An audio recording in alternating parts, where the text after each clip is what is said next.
Well, good evening and welcome. This is episode one. It's still going to be working out the bugs. You can see my name, Calvin Weish, along with my co-host, Sega Thompson.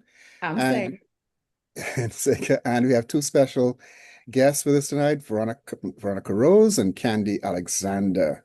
And we'll get to them in just a moment.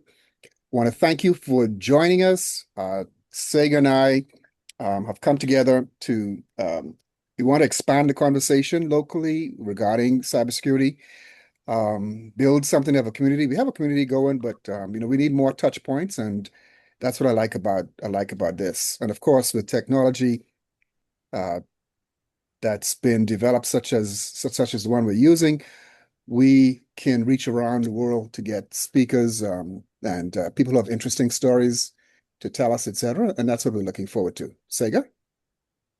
I don't think I have anything to add. I'm just all excited to finally get this off the ground and going. And we have two dynamic women here joining us tonight for our first episode. And I think it's a timely episode because we get to talk about things that are the foundation of what we do in our profession. It's the community that keeps us together. And there's always so much questions regarding certifications, Do you need them? Do you not need them? Which ones you should get? And I feel that you guys are best suited for that. So I'm gonna go ahead and I'm gonna introduce Candy Alexander. I've known her from way back when. And um, beyond the professional aspect, she is a past president of ISSA, that's ISSA. And she's gonna tell us all, I don't remember what those acronyms stand for, but she'll tell us all about that at some point in today's episode. So, Candy is an internationally recognized cybersecurity leader with experience driving strategic security and cyber risk initiatives that align with business goals. As an executive advisor, she helps organizations elevate cyber risk and AI programs while building stakeholder confidence. A past two-term president of ISSA, International and the founding president of ISSA Education Foundation. She has spearheaded the cybersecurity career lifecycle and the annual ISSA ESG State of the Cybersecurity Profession Research. Oh, that's a whole mouthful. Candy continues to contribute with such efforts as the Cloud Security Alliance AI research, advancing guidance on implementing AI security. She has been recognized as the number one security executive by IFSEC, a top woman in IT security, a cyber veteran by SC Media, and inducted into the ISSA International Hall of Fame. I feel like we should just be doing a hand clap right up in there. A sought after speaker and media commentator, Candy is a trusted voice of cybersecurity trends, trustworthy AI, and workforce development. Yay! Carolina, you got to yeah, you got to put all that enthusiasm for Veronica. Absolutely. No, absolutely. And yeah, um, Candy, I wandered into an ISSA conference in Miami, a one-day conference in Miami 2 years ago, and got to go back. But So it wasn't intentional. You just happened to wander in there, like you were at the hotel and you just no, no, I planned accidentally, it. No, I planned it. I heard accidentally, about intentionally ended up in there. Okay, that's what you it. got to. That's what the rest of y'all got from that too, right? Great. Just check it. Just check it. No, no, no, no. It was the first time I'd been exposed to ISSA, and I joined as well. All right, so Veronica Rose is a globally recognized authority in audit risk, data privacy, cybersecurity, and IT governance. And I have a piece of information here about her later on, and later on is that you're going to hear about that I have to ask her about. Veronica's distinguished career spans leadership roles at the Big Four firms, the accounting firms, PwC, KPMG, and Ernst& Young, where she delivered multiple audit, SOX, cybersecurity, data privacy, standards implementations, IT advisory, audit support engagements, and compliance for clients in various industries. She's a certified information systems auditor, CISA, certified data privacy solutions engineer, CDPSC. She's a certified CISO, Chief Information Security Officer, underscoring her deep expertise in IT audit, cybersecurity, emerging technologies, and digital trust. As a former director of ISACA's Global Board of Directors from 2021 to 2023, board member and vice chair of the Programs and Funding Committee for the ISACA Foundation, Veronica has played a pivotal role in shaping international strategies for digital trust, advocacy, and professional development. She also serves as vice chair of the Programs and Fundraising Committee of the ISACA Foundation Board and is currently ISACA's regional ambassador, driving member engagement and strategic execution across chapters worldwide. Beyond governance, and this is what gets me, everyone. Veronica is a published author of 24 books. What have I been doing in my life? Wow. Okay. So young and 24 books already, including The Diary of an Information Systems Auditor and a series of children's tech books designed to inspire the next generation. And I know a number of our people in our local expanse who are trying to do the same thing in terms of working with kids. So this is great. A prolific speaker and thought leader, she contributes articles and insights on cybersecurity, AI governance, and digital resilience. Her impact has been recognized globally, most recently as a finalist for the Cybersecurity Women of the Year Awards 2024-2025. So Veronica continues to blend technical expertise with strategic vision and a passion for building resilient futures. Let's welcome Veronica. Thank you very much. That's humbling. Welcome. Calvin, I realize we ain't tell the people nothing about us, though. Okay. Who are we to be having this? Yes, who are We know we? anything about cybersecurity? No. That's why we have these wonderful speakers. We found the talent. We just, we facilitate Yes. talent today. Yes, indeed. I'll go first then. Okay, so my name is, of course, Calvin Reish, and yeah, always finding it difficult where to start with that. But anyway, love the cybersecurity world. And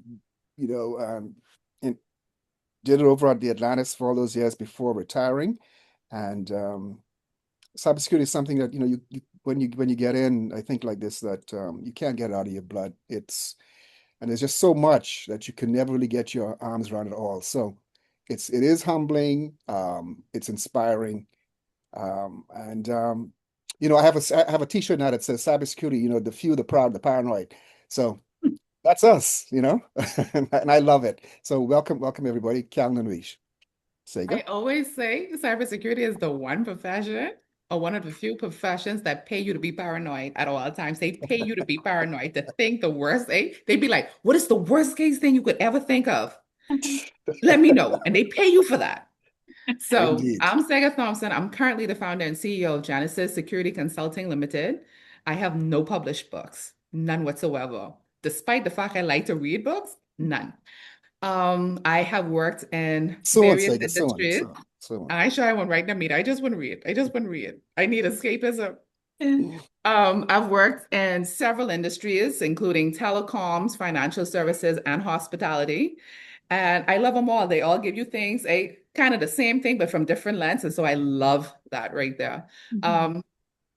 There's a lot of things I could be doing, but cybersecurity took a hold of me early. Like I say, it could be the fact that they let me be paranoid and they get to go deep in my mind.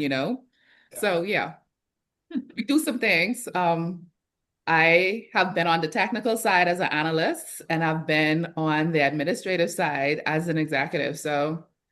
And now as the boss, so I get to do a little of everything, and I get to bring that technical background into what I do, and that makes it, I guess, a more holistic picture. So Yes, wonderful. I think do you think we want to also point out that there's a Q&A button?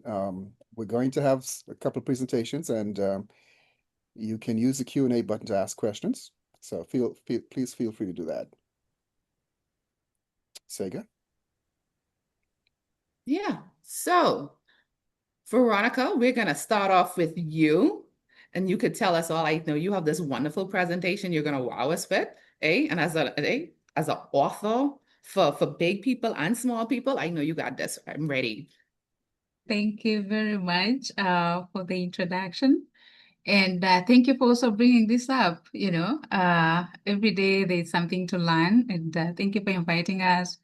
Thank you for putting this together. And let's start learning today.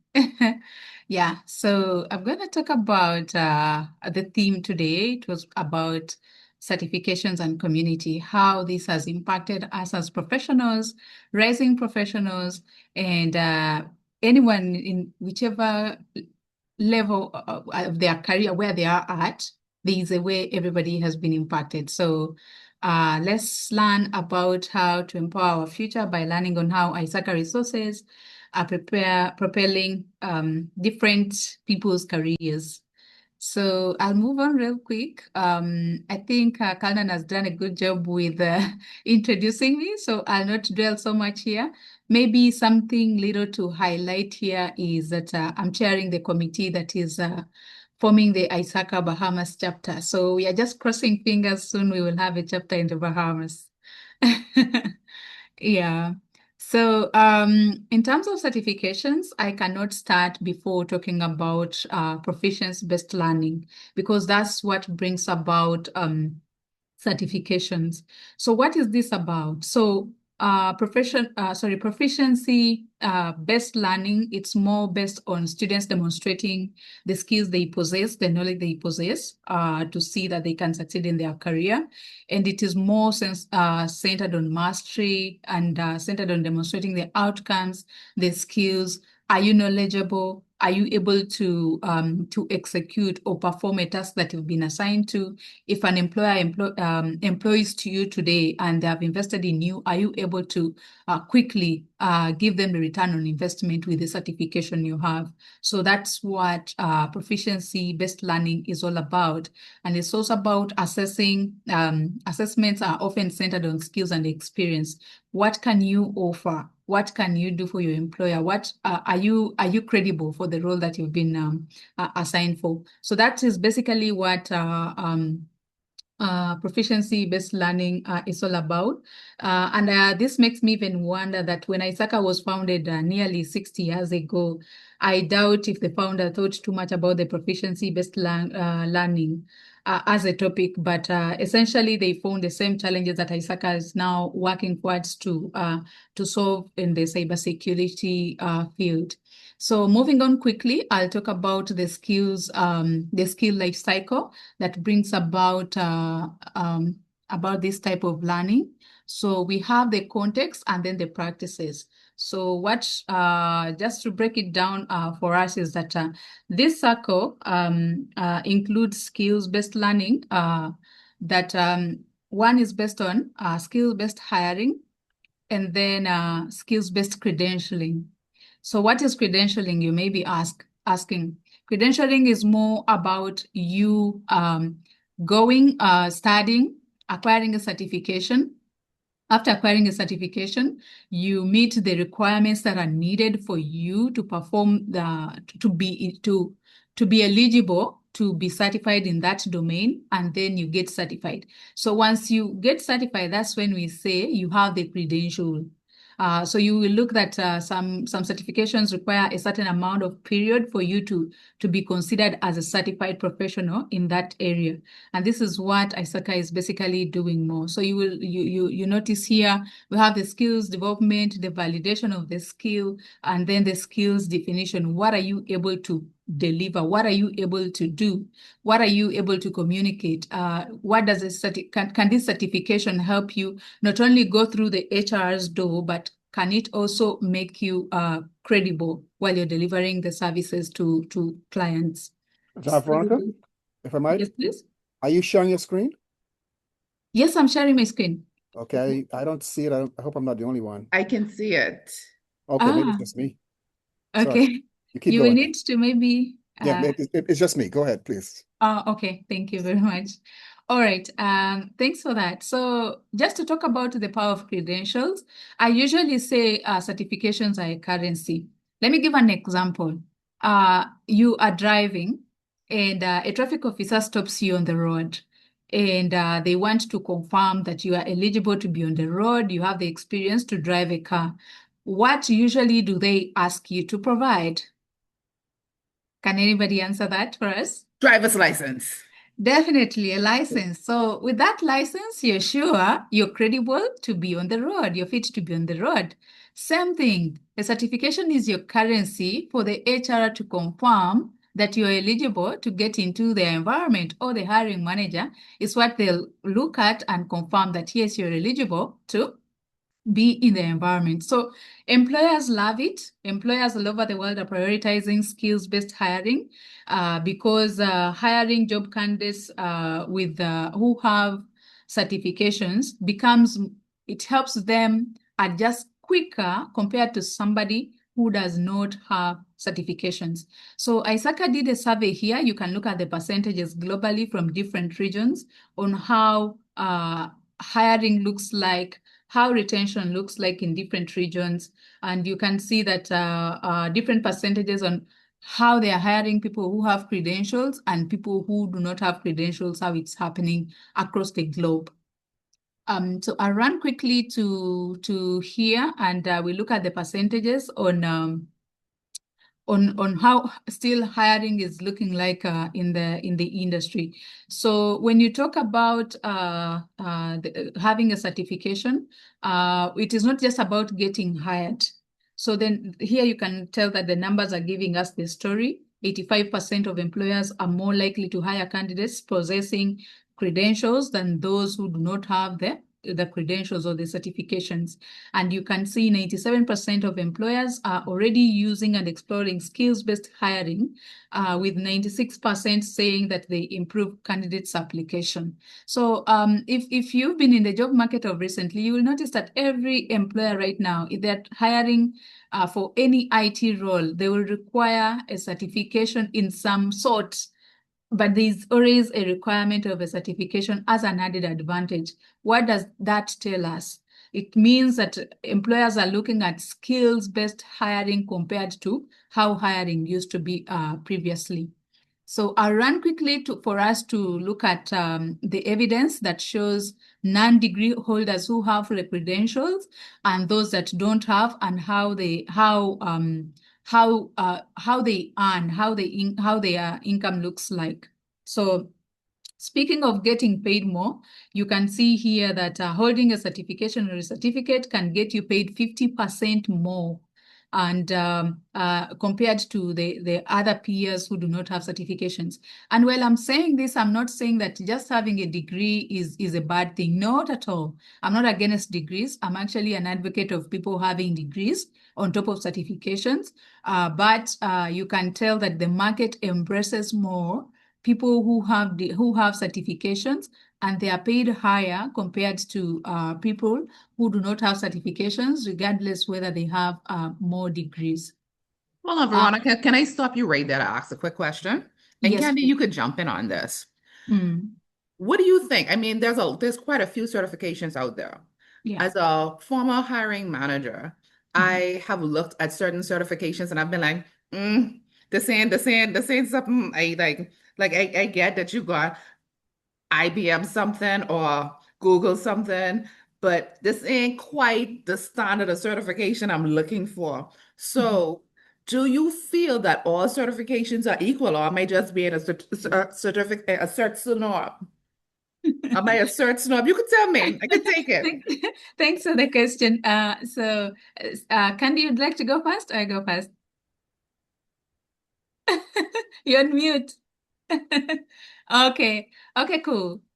All right. So I will say this. All certifications are not the same, because if you I'll give an example. I am a certified data privacy solutions engineer. That does not mean that because I ensure that when controls are being implemented, they emphasize privacy by design, I'll not say that I have all the knowledge regarding privacy implementation. No, I specialize in a particular domain, governance of privacy and regulations and so forth. So they are very different. And also when you come to now like the Google certificates or Amazon certificates, these are industry specific certifications where Amazon would like you to know more about their product, implement their product more, compared to you knowing comparing with the CISA certification, let's say. So the industry certifications are more different, and the company-related certifications are also different. Of course, the domains may not differ and the message may be the same, but remember, Amazon may be selling for you to use their product compared to CISA that is recognized globally and worldwide. Okay. That's my take on that. Yeah. Fair enough. Thank you. So actually, it's like you preempted the next the next presentation. Yeah. So looking at the certifications that ISACA offers, We have different credentials, which are in audit, risk, governance, privacy, and security. And I'd like to dive deep into this table particularly around what we call, so in ISACA, we call this a subway map. It covers the 5 core ISACA domains. And these core domains are the audit, IT risk, IT governance, privacy, and security. And within here, ISACA has come up with a variety of certifications. You can see for the entry level, ISACA has come up with the IT Audit Fundamental Certificate, which helps someone who does not have like the 5 years experience in audit, but they would like to join the audit profession. If they have this certification, it introduces them to the audit domains and audit process so that they are able to now get into the field and acquire the necessary experience for them to qualify for now the CISA certification. So it's like a journey. You start with the IT audit fundamentals, you go into if you want to audit cybersecurity, there's a certification for that. If you want to audit cloud security, just to specialize on that, you can also just focus on that. Same as risk. If you do not have the experience to qualify for C-risk, you can start with the IT Risk Fundamental Certificate, and then once you gain the experience and the 5 years knowledge that you need, or you have the waiver, then you can now go for the C-risk certification and you get credentialed. Same as governance. So for governance, mostly it covers frameworks, the COBIT framework and other ISACA frameworks that have been rolled out recently. So here it is more, once you get the COBIT 2019 foundation certificate, you're able to go and do CGATE certification for you to qualify on that. Privacy is still the same. So I'll also have to mention this, that if you have a degree on some of the ISACA certifications, you have a waiver for you to, you have a waiver of 2 years and you only need 3 years to qualify for the main certification. Let's say the DeepSea, the CISM, the CGATE, the CIRIS, and the CISA certification. So it depends on where you are in your career and the level of experience that you have for you to get credentialed and to qualify.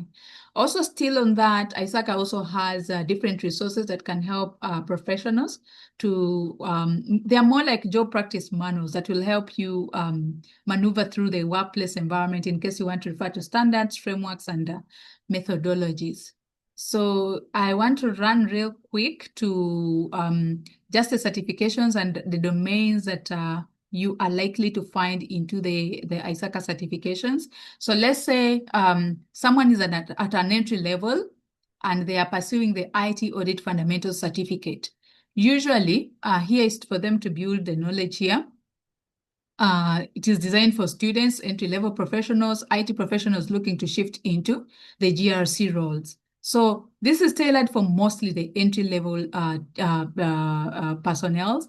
The domains are pretty clear here. You see audit functions, how to perform an audit, what controls are, what are risks, what are the emerging technologies, and all that. The basics are the foundations that help you understand what you're getting into later as you progress to maybe get the CISA certification.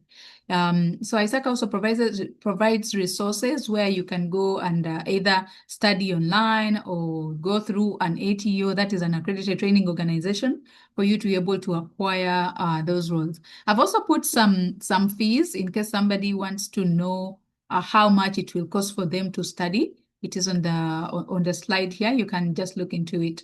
So in the interest of time, I'll not get into the nitty-gritties of each domain, but this is how it looks like for each certification, what level, who is it suitable for, and and what domains someone is likely to study. Then moving on very quick. So ISACA recently also introduced this certification. It is in AI audit. Remember, everyone, I think everyone now has fatigue for AI. Everywhere it's AI. Everyone is talking about AI. But do auditors know how to audit this AI that everybody is talking about?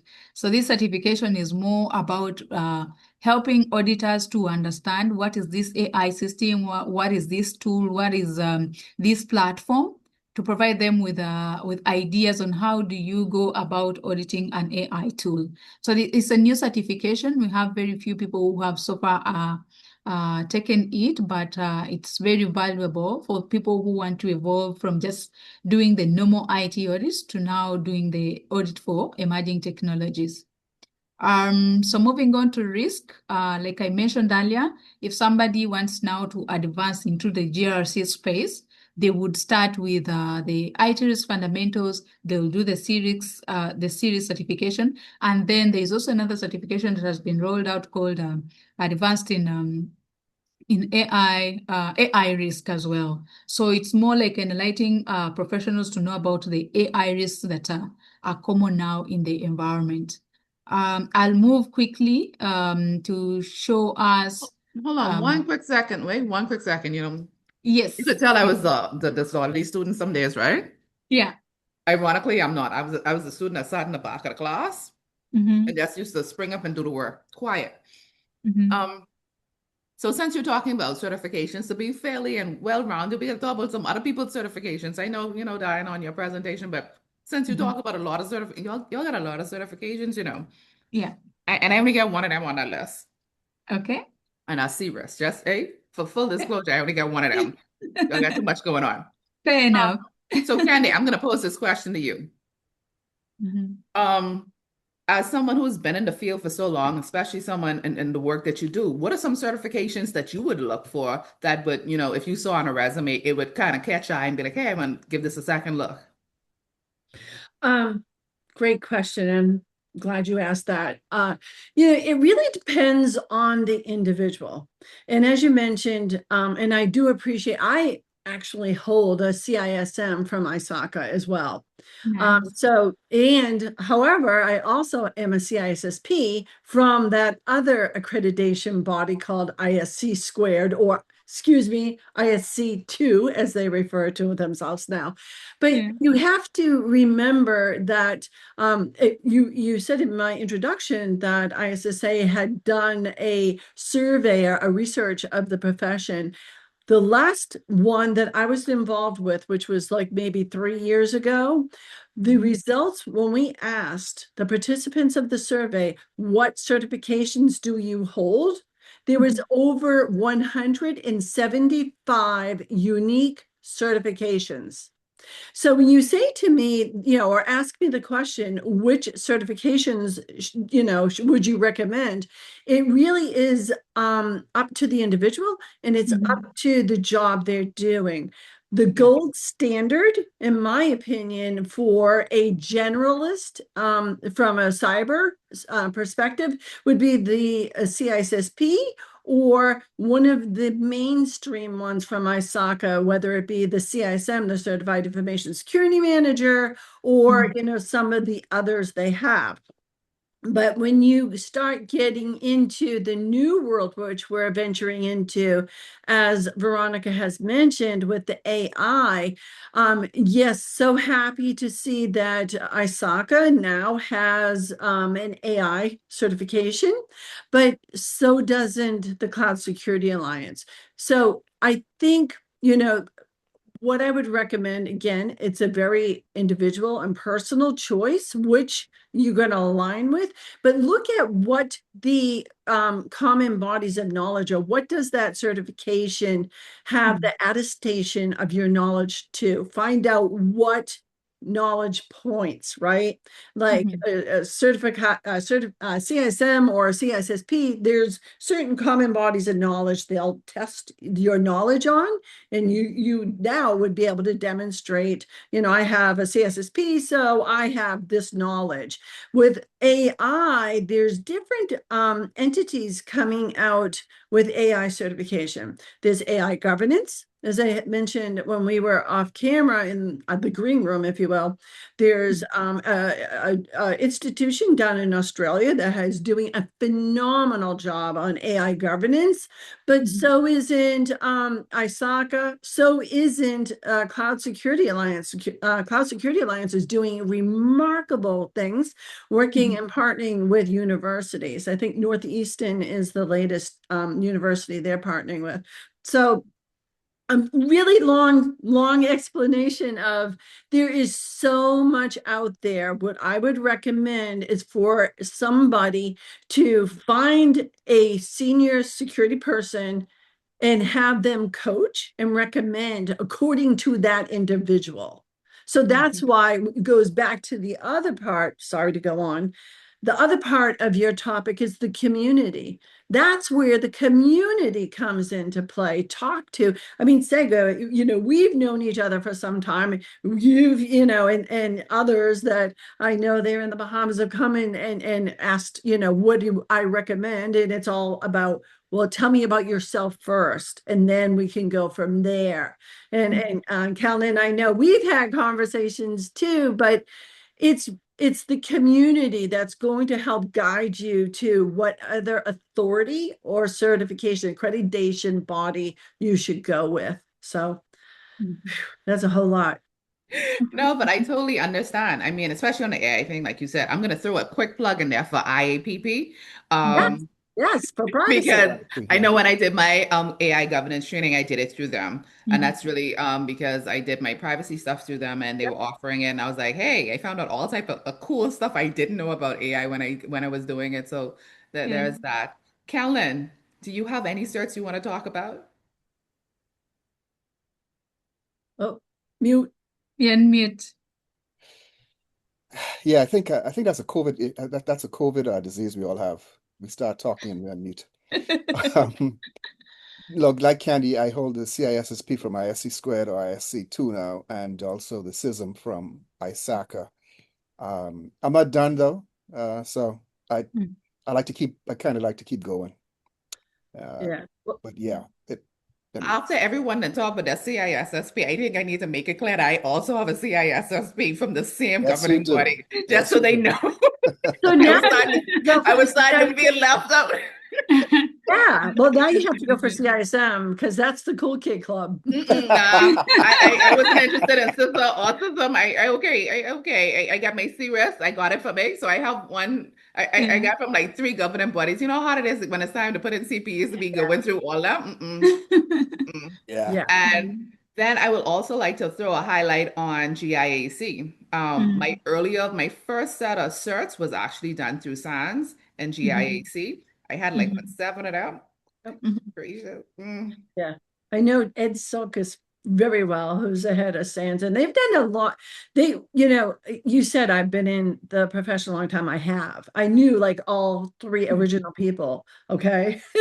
And so like Alan Paller, who started SANS, really built that up. And that was one of the first organizations along with ISACA. And I can't, go without saying ISSA. ISSA has been around for 42, 43 years now. Mhm. And let me just give my little, speech about ISSA. ISSA is the only entity, Mhm. the professional realm, yeah, professional association realm, we're agnostic. And we like to say that we're the organization that supports everybody, right? We're Mhm. Switzerland, where, it really depends on what it is you need as an individual to be successful. And if that means, guiding you over to ISACA or Cloud or, SANS or wherever, there's just so many choices today. And that's why it's really, to your point, Zaga, important to make an informed decision because number one, the maintenance fees can be expensive when you have more Yeah. than one certification.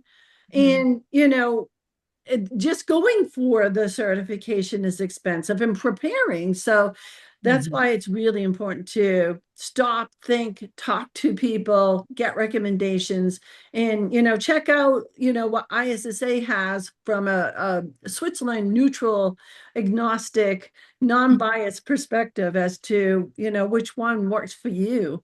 So Mhm. Mhm. True. Yeah, Candy, to your point, I think it's very important for someone to do a skills inventory. yes. Yeah, to confirm, do I need this certification and Mhm. will I be able to maintain it? Because earning the CPE hours is one thing, which encourages continuous learning, but there's also money to spend there.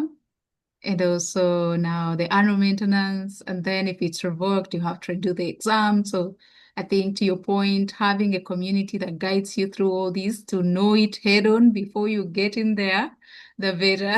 And Yeah. I think too, Veronica, may and you know, you others as well would agree that your certification needs are going to change as you progress through your career. I was Definitely. fortunate enough when I was a child prodigy of 4 to get my CSSP. Ha ha. And then I was grandfathered into the CISM, and I did stop like Kelman did. I stopped there because it just gets crazy from there. But like my daughter, who's, as I mentioned, in cyber now, she started with the CompTIA Security Plus.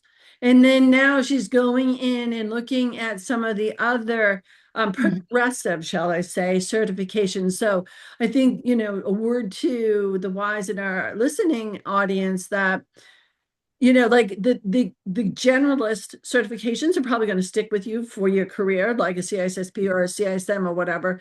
But then complement that with others, whether it be privacy, like SEGA from IAPP, the International Association of Privacy Professionals, great group of people, but they're very want to talk about privacy and paranoia. They're there, so they're more paranoid than we are.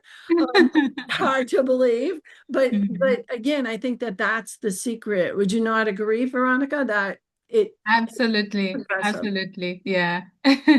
Yeah, you can be a journalist, but at the end of the day, sometimes you'll need to be a specialist in what you're doing. Yeah, I agree. Well, I always tell people, come to us. If you don't know where you're going, I always feel like come to your Security Plus is always a good starting point. It kind of introduces you to some things you may not have thought about and give you an idea. Because I think a lot of times when people go into cybersecurity, they think, ooh, hacking, ooh, the cool stuff.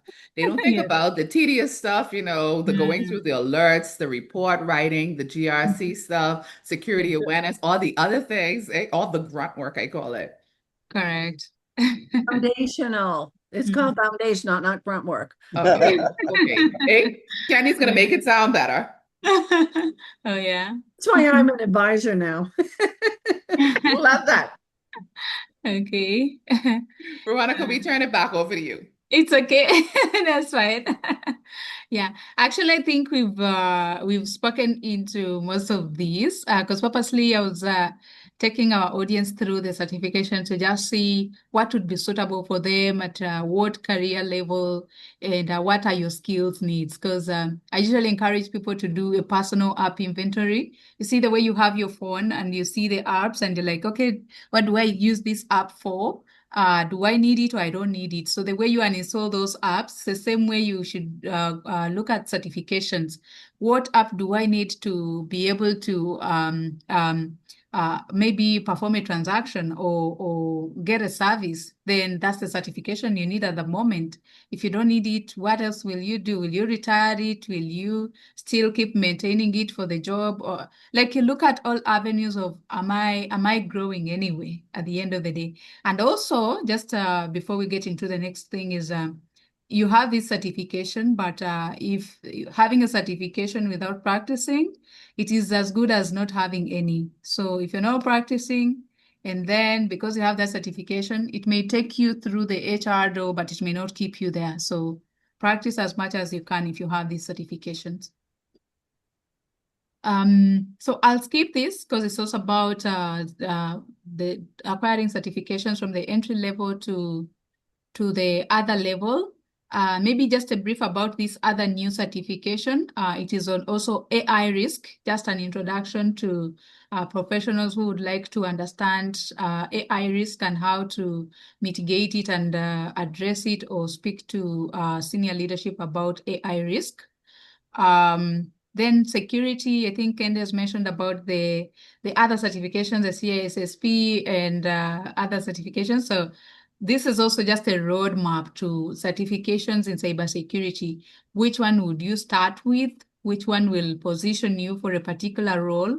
And which one will you need for a managerial role or for just, there are certifications that are just nice to have, and there are certifications that are essential to have. So this roadmap just gives you a view of if I acquire this, where where is it positioning me at? So that's why it's important to know what do you want to achieve before you acquire a certain certification. So still, this is more like on the roadmap on which certification should you go with. And also, I'm happy to inform you that also ISACA has an AI certificate on cybersecurity. You can feel free to look out for that as well. It is called AAISM for just AI security management. So second last is on privacy. So still privacy, you can start with getting the data science fundamentals, and then as you progress, you can now do the CDPC where you're implementing privacy by design principles. Moving on to now, the last one is the governance certificate. So this one, I already spoke about it, where you can go and do the COVID 2019 foundation certificate. You can do the Seagate certification. This one, I would recommend that do it when you want to be into IT management, like you want to be at the governance level of IT, compared if you're a hands-on person who wants to, to execute tasks at the grassroots level. But if you want to get into the C-suite level, I would advise you go for the IT governance certification. It is really cool around there. Then these are AI certifications that ISACA has rolled out also. The AI fundamentals, cloud computing fundamentals, blockchain, and all that. They are quite a number. So these are good for entry level teams, but also for the knowledge. Let's say if you're already in the industry, it is also good to know what is happening around you. So if you have the capacity, you have the time, and you have the resources, why not have them? It's also fine. So ISAC also has frameworks, standards, and models that help professionals, especially those who are already in the industry, guiding them on how to implement different control processes. So the COVID can be a very good one if you're looking at the governance aspect of it. The digital trust framework now for it is a holistic framework that looks around IT risk, cybersecurity. It looks at data privacy and all other aspects of the GRC domain. And then, of course, the ITAF that auditors know more about. Oh, also, the ITAF framework was also refreshed. So currently, there is a new version of the ITAF framework that auditors are currently leveraging. So for community purposes, ISACA publishes podcasts, white papers, webinars, conferences, where members can go and get these resources to help them as they navigate through the workplace environment. So moving on forward to ISACA's commitment to education and professional development. So I've spoken about the new certifications that have been rolled out. And also the learnings that just the domains within those particular certifications that are in the new certifications that have been rolled out. So if we go now to the community aspect of it, ISACA has an ISACA Engage platform. So this is a platform the way you see LinkedIn, but this is more just for members. They log in and have conversations. There's a lot of networking, resources, discussions that happen in there. So I would encourage people who are here and are ISACA members, if you're looking for a certain resource, maybe an audit program, maybe methodology for implementing your business continuity, just get into the ISACA Engage platform. Everything is there. You can speak to any professional that probably you've been on LinkedIn and wondering, when will I ever meet them? They are all there, happy to engage with everybody. So you can get into that portal. Then looking at the benefits. So this is more on the membership aspect. I usually encourage people that it is actually Candy just mentioned about it, having a community around you who will coach you, mentor you, and guide you, and people whom you will actually learn from. So part of that is that ISACA has a mentorship program where you can get in as a professional, you're matched to a mentor, or you're matched to a mentee in case you want to give back to the profession, mentor people there, learn from each other. You're able to also get discounts on exams and learning materials, and also opportunities to earn free CPUs for maintenance of your certifications. So ISACA is a global community. I don't want to assume that everybody knows about it, but This is the regional presence of ISACA. Africa, 5%, North America, 47%, Europe, 21%. So that's why we've joined hands to ensure that we get a chapter in the Bahamas, at least for the Caribbean, to also be on this map. So that's one of the projects that we are working on. So what is new in the Bahamas? So last year we had a chance to come together, ISACA members within the Bahamas. ISACA usually celebrates the ISACA Community Day. This is like a CRS event, CSR event, sorry, where members meet to do any activity that will bring them together and also give back to the community. So we met in October last year, the first Saturday of October, and we did a beach cleaning at Cable Beach. These are the members that showed up, but we are hoping that this year we will have more people coming up and get involved in different activities. So we have, by the way, we have 85 members in the Bahamas who are ISACA members, and we think there are more just because the chapter has not been there. Probably that's why the numbers are still low. So ISACA globally, this is how it looks like. We have close to 195 members, 231 chapters. Probably at the end of this year, we will have Bahamas chapter added onto the statistics.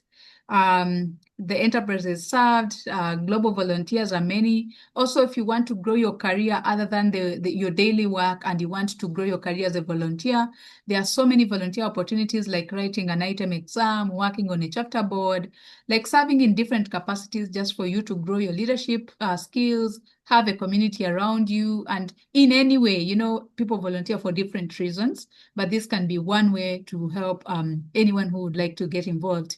So for the core values, I think I'll drop a link in the chat so that we can go and look at ISACA's values, ISACA's mission, and why the association exists. And with that, I'll pause there and say thank you, Sega and Caroline. So happy to receive any questions that you may be having for me. Thank you.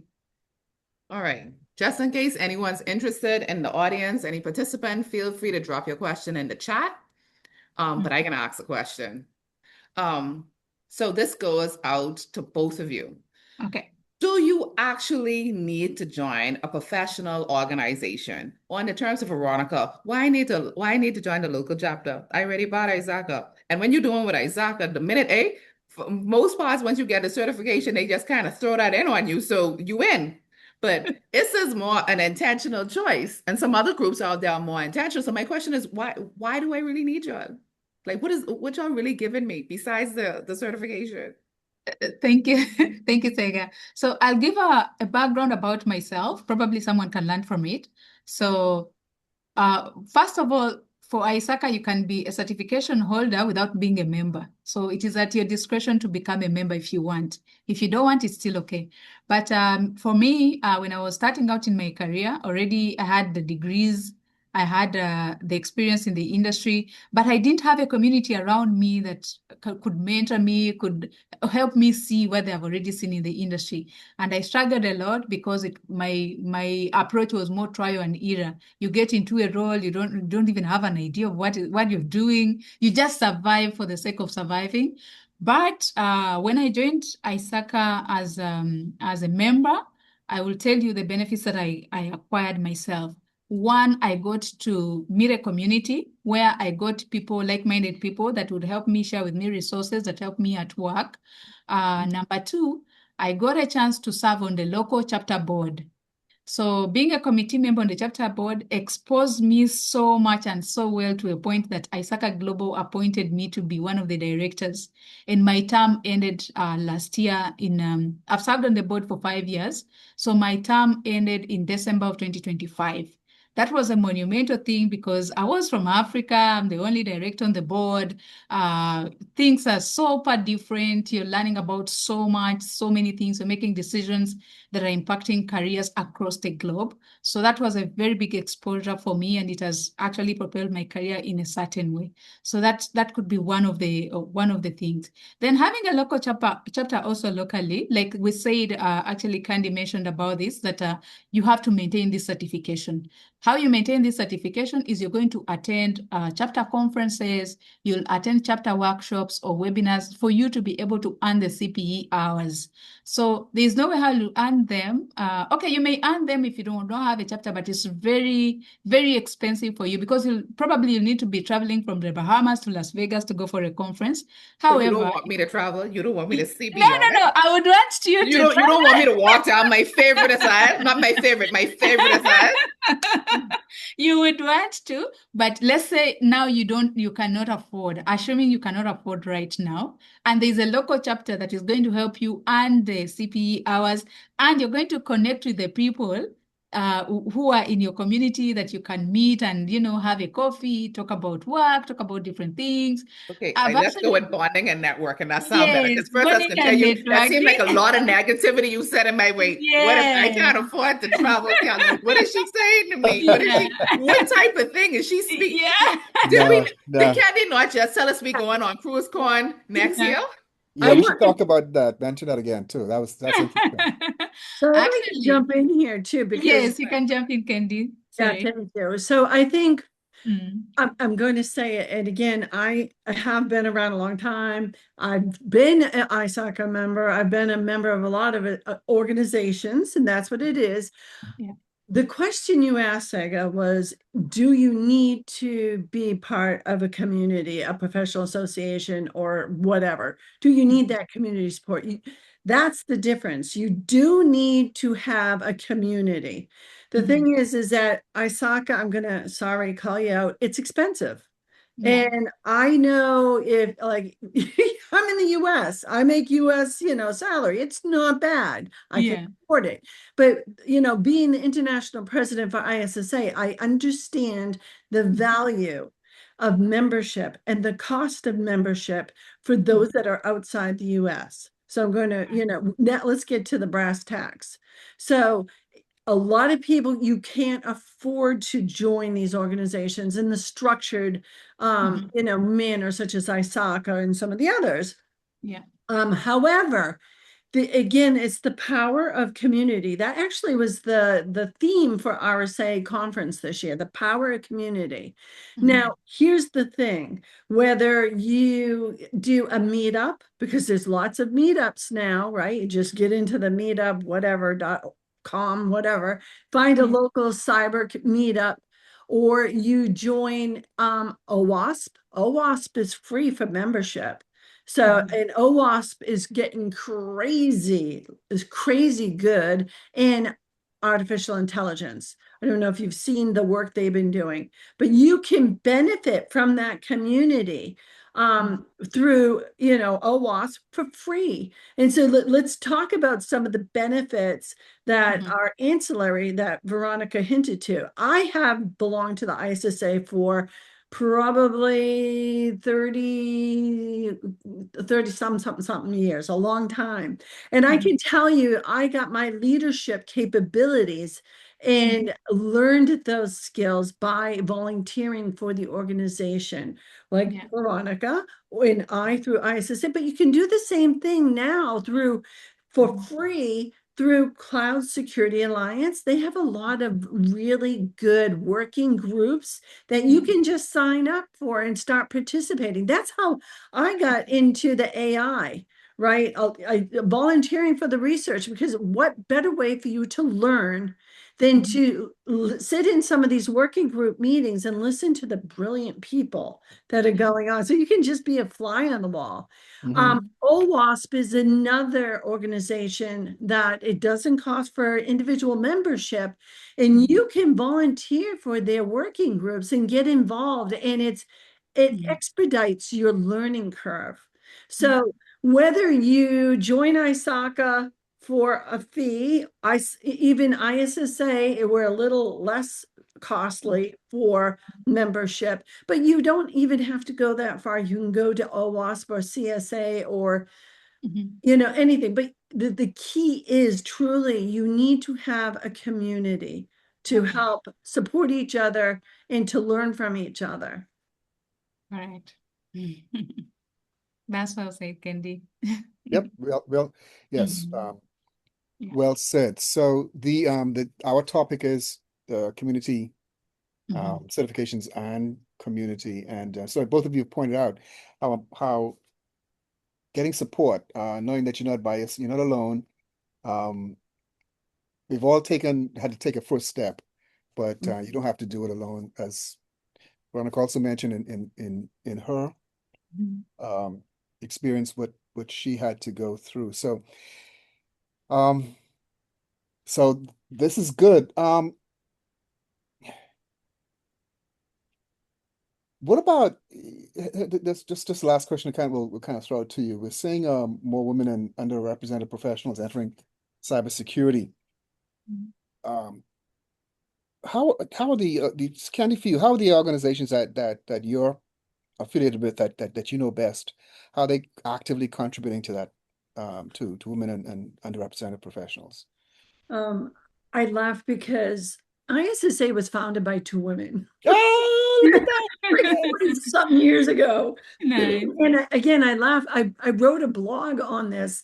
Mhm. If you know, connect with me on LinkedIn and check out my blog. But it's like cybersecurity is a women problem. You know, it's like I'm surrounded by women with through ISSA leadership. Yeah. Very fortunate, very unique all the time. I've been on the ISSA board, and I was on the board, a direct international board of directors for over 25 years. In those 25 years, the board was always at least half women. So, I mean, it was an That's great. but when I look at the environment at other organizations, I'm seeing more and more women coming into leadership. And again, keep in mind, I've been in cyber since the late 80s. So, like, I truly have grown up with the profession. And I remember when I first started, I truly was the only woman in the room.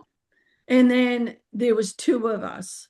And then, you know, it's more and more and more now. And I think with the world appreciating diversity, when I say diversity, I'm not just saying gender or, you know, nationality or whatever. It's diversity of intellect and character and attributes and acumen, right? So I think women are now being seen for bringing a different skill set into the cyber realm.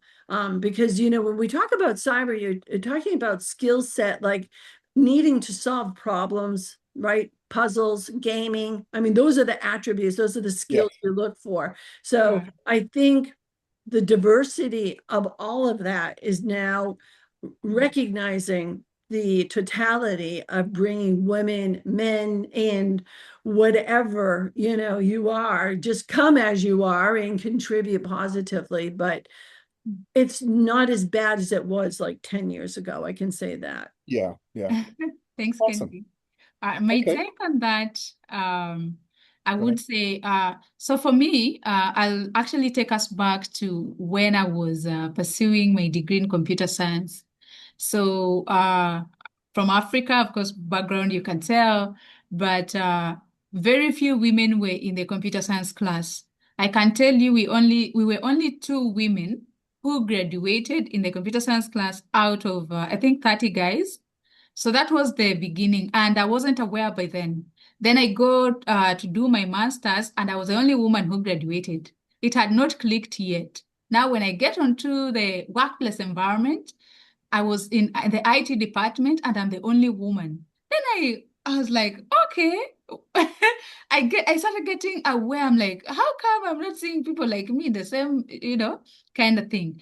But I'm super happy that now at least I can find like female IT auditors who are like three in a group. At least you meet a lot, you meet up, which is now telling me that at least people are getting into there and the awareness is coming out. Now Yeah. to answer how the organizations have done this, I'll equate it to ISACA. So ISACA in 2018, we rolled out a She Leads Tech program. So this program is more about empowering women, engaging women, and also helping women to get into the leadership role. Because ISACA noticed that, yes, girls are encouraged to get into the STEM field. They get into the STEM field. Once they join, 1 year in, 1 year out, they are out. So you don't see them at the leadership level. Why? Why is that happening? So now the program is more about, yes, when you're in the tech industry, you Yeah. also have an opportunity to be trained to be a leader. And once you're a leader, how do you stay there and how do you mentor other people? That's how now the mentorship program came up. So it is more way of supporting women to get into the lead, the tech industry, cybersecurity industry, and also stay there. Then the other thing that we've done at the ISACA Foundation, my time when I was there, we were able to give scholarships, preferably to also women, those especially who can't afford scholarships, so that they are able to get certifications in IT and cybersecurity to also join the industry. So that is how ISACA is also investing in ensuring that at least women are not left behind, are not just at the entry level, but also at the leadership level. Thanks. Oh, no, thank you. As we I get have ready to. one last question before, because I think we are time now. Mhm. Okay. Apparently, we were having too much fun. So, if you had a magic wand, Mm. what do you guys think you would do with it as it relates to the profession? What would you like to see change? How we pick people to come in, how we keep them in, how we draw in that talent pool. Like, what would you do? That's a tough one. Because uh, um, so again, been in the profession a long time. I see us make the same mistakes over and over again. And so I would like do a little magic wand and say, stop doing the same mistakes.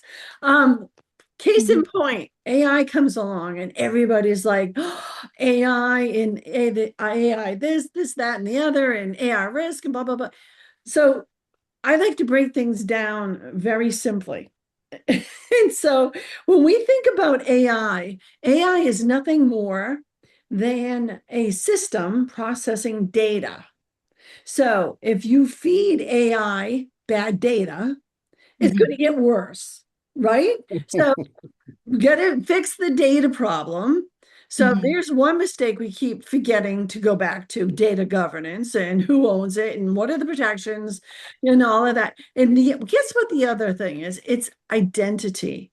So when we talk about agentic AI, it's an identity. It's an identity in your environment. So when we talk about that identity getting out of control, right? Think about this scenario. You hire an intern fresh out of school, and that could be university. Well, now think about your lifestyle back then. You were very adventurous, maybe not so responsible.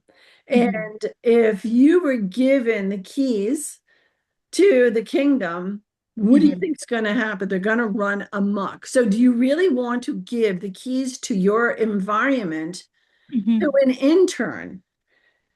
Probably not. So when we think about controlling AI, think about it from an access, identity, and the data perspective. It's all the same, controls. It's just instead of it being a human identity, it's now, a non-human identity and an NHI. So my magic wand would say, Bing, stop making the same stupid mistakes over and And we're gonna over. call that the reset button. Andy was gonna create a reset button for everybody. Back to the drawing board. Right, Yeah. Veronica, what about you? Okay. Mine, I think I'll build on what Candy just mentioned. Yes, AI is coming here, and I'll position it to what is happening, the impact that we are avoiding to talk about, the layoffs that are happening left, right, and center, the lack of knowledge. Like you hire somebody and they cannot think by themselves without the AI tool. For me, I'm worried about the generation that is coming up. Yes, AI looks like it's fine, it will refine everything, but if you do not have the original intelligence to tell you that what you're doing is wrong, AI will give you anything. I saw a meme the other day. A child asked AI, "Can I eat this mushroom?"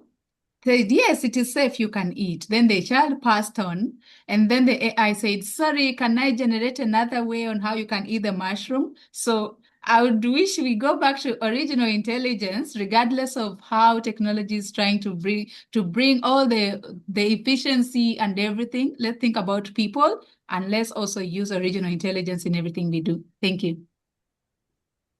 Right, sounds good. Cal? Yeah, no, there's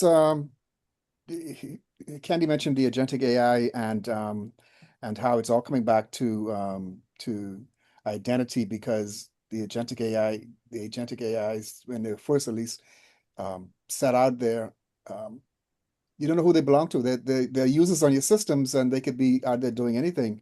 Mhm. And so you have to get control of it. There was a story I was trying to look for it as we were talking. There's so many stories, nowadays Mhm. of AI run amok. Yeah. Um, and one of them deleted this company's databases, and they were down. I don't. And it said, and it didn't. It deleted the backups, and I think, but luckily they had a third set of backup that they had to go back to, so they Mhm. were only like 3 days out of the data that they in fact lost. But Mhm. yeah, so it, you know, from a few years ago, every time you go to a conference, it was all of them were laced with AI. People selling you stuff with AI, AI, AI, AI. So that's why we do have to we have to get this next generation in terms of data governance Yes. that has to happen. Um, Mhm. and Veronica, you're exactly right. The the old people like me, because we have the background information, we understand that if it's telling you foolishness, but you Mhm. take your kids and they're exposed to this stuff and they don't know. And as you said, a number of kids have passed away, some have died. And we had the case in the United States that where Meta and I think Google have been found guilty, et cetera, et cetera. Yes. Is it going to get overturned on appeal? We don't know, but this is the world we live in, and that's why Sig and I and all of us are paranoid. We love Yeah. being paranoid. Sorry, go Yeah. ahead. No, absolutely. Yeah. That's terrifying where we're going. Yeah, yeah. Sig, you want to wrap us up? Sure. Well, like I tell everyone, AI is but a tool. It all depends. There's pros and cons, and it all depends on the person, how it's going to be used. So I'm going to say thank you guys so much for joining us, especially on Cinco de Mayo. Everybody deserves a celebration. We're all Mexicans for a couple more hours.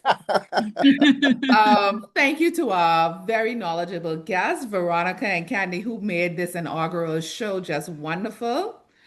And next week, do come back again. Our topic is going to be threats in the Caribbean and how that is seen. So Mhm. Veronica and Candy, mark this on your calendar. Y'all could come back as a guest, eh? Sure. In the audience next time. Thank you. Until next week, have a good night. Good Good night, night. everybody. Thank Good night. you. Thanks again.